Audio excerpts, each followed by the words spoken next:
So ayun po, ito yung continuation ng video na si Leodar is gagamitin dito sa LB Topsan. So magkaibang brand pero pares quality. So ito po, ang setup dito ni Sir is may tatlong pirasong 550 watts. So ipapartner nyo dito, ipaparallel nyo yung tatlo para mag-work dito sa LB Topsan na 3 kW 24 volts. So ito is 208 AH 25.6. So ayun, tingnan natin kung mag-work.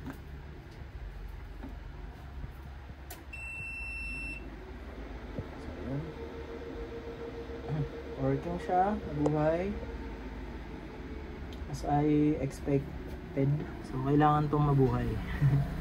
So yan, maganda dito sa Leodar na to is brand new ang cell niya and guaranteed yung warranty and after sales support dito. Sobrang bilis ng support ng Leodar pagdating sa battery. So doon lang po kayo sa mga legit seller. So doon po kayo bumili. Huwag po kayong bumili doon sa mga hindi po legit Leodar supplier. So make sure na may store and also legit syempre yung shop ang pagbibilan nyo. So saan pa ba kayo pupunta? Kay NA Solar Shop na. So ayan po. So sa pagset lang naman nito, ang gusto kasi ni client is pure off grid. Since malit lang naman yung loads nila, gusto lang nila masustain yung loads nila in 24 hours, 24/7. So kaya ang setting namin dito is ang setting namin dito ay unattended mode. So pure off grid siya without any grid backup kasi nasa bukid siya. So wala dong grid. And syempre ang kailangan iset dyan is battery type.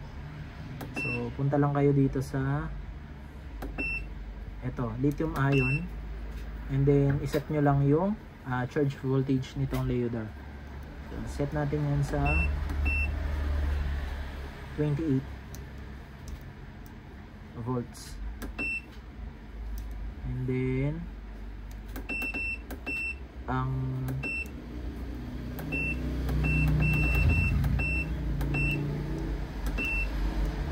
sa unattended mode, hingi tayo dyan ng LVD na 25.6.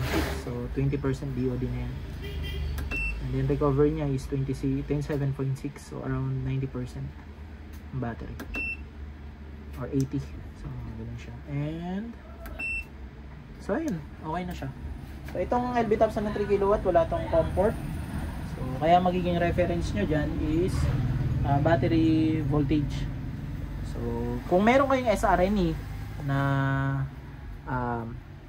ganito na hybrid inverter, ito mag-work yun dito sa Leodar. So try namin to last time. And kung meron kayong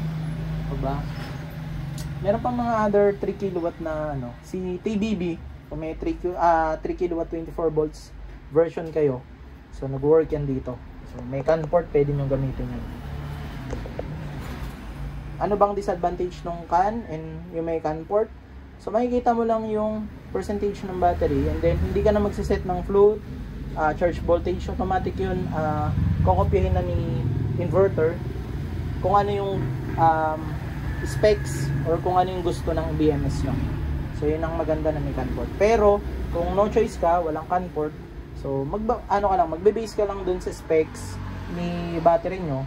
So kung ano yung float nya, and then bulk voltage and LVD nya, so papasok nyo ngayon dito. So voltage reference ang tawag doon. So manual setting. So kung ano yung hinihingi ng specs ng battery nyo, yun yung ibabato mo dito. Ang tanong, sino ba ang mas accurate? Siyempre mas accurate yung merong CAN port. So yun lang naman yun. And then ano pa bang maganda dito sa Leodar compare dun sa mga ibang brand ng battery. So dito sa Leodar kasi makikita mo yung every cell nya, and then yung temperature din makikita mo dito. Ayan. Temperature, ayan, makikita mo kung mataas na yung temperature and kung ano yung cell voltage nya.